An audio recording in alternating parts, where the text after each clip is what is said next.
sedikit penjelasan terkait kasus lah, dugaan penggunaan ijazah palsu yang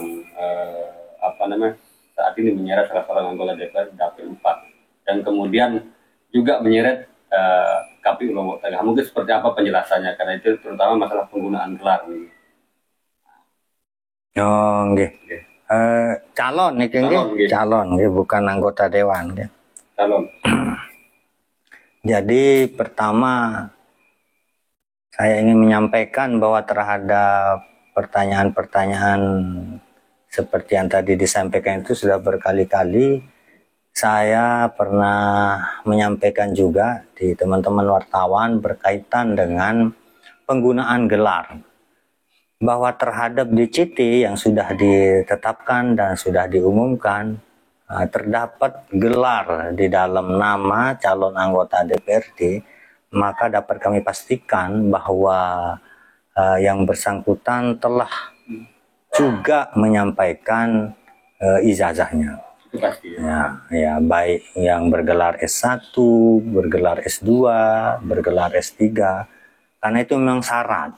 Nah, dalam ketentuan PKPU 10 tahun 2023 diatur di situ bahwa dalam hal calon anggota DPR, DPR provinsi, DPR kabupaten kota mencantumkan gelar, maka wajib melampirkan fotokopi ijazah yang sudah dilegalisir dan ditandatangani oleh pejabat yang berwenang. Nah itu.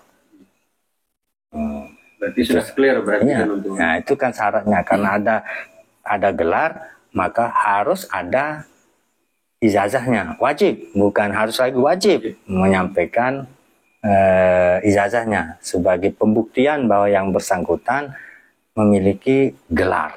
Mungkin bisa dilihatkan juga terkait mekanisme penyusunan DCT ini kan, mungkin banyak yang masyarakat kita yang belum paham seperti apa sebenarnya.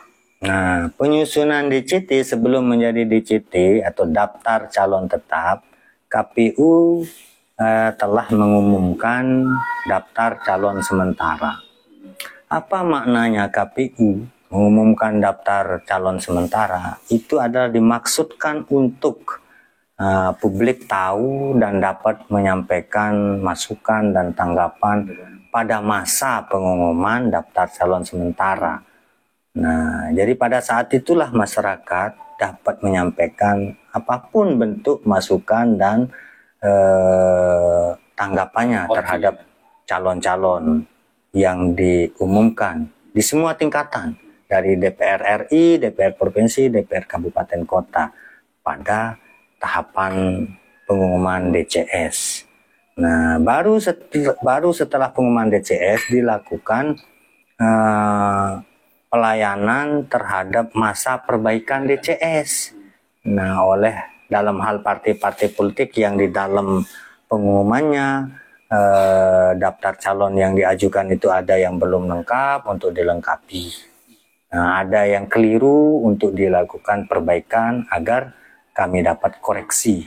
Nah, begitu itu mekanismenya. Jadi sebelum jadi DCT, nah dilakukan pengumuman DCS, daftar calon sementara.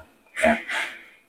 Dan ini juga yang disampaikan di penyidik data menjadi saksi, diminta keterangan sebagai saksi. Ya, kami dapat ijazah palsu. Nah, dalam hal ini kami dapat sampaikan bahwa apa yang kemudian ditanyakan oleh pihak Polres, dalam hal ini waktu saya menghadiri panggilan di Reskrim Polres, kami kan tidak dapat dengan detail menyampaikan apa yang ditanya, karena itu adalah saya menilainya sebagai privasi dan otoritasnya penyidik untuk tidak bisa kami publikasi. Tetapi andai ada pertanyaan yang serupa dengan apa yang kemudian ditanya ke saya oleh penyidik, akan saya jawab dengan jawaban yang sama. Jadi apa yang ditanyakan oleh penyidik ke saya tidak dapat kami sampaikan. Ini lebih sebagai bentuk penghormatan saya terhadap Polres, dalam hal ini pihak kepolisian. Ada tidak kemungkinan terjadinya kesalahan ataupun kesengajaan lah dalam proses upload data dari KPU sendiri dan Silon. Seperti yang banyak diisukan selama ini, ada unsur kesengajaan segala macam dalam proses penyusunan DCT itu sendiri. Kami dapat sampaikan dan pastikan apa yang sudah disajikan oleh KPU sudah sesuai dengan peraturan dan ketentuan yang berlaku. Dan gelar ini juga dicantumkan dalam kertas suara. Ya? Benar, jadi DCT itu adalah bahan kami pada saat itu untuk melakukan pemesanan pencetakan surat suara berikut dengan formulir-formulirnya, termasuk formulir C Pelanu.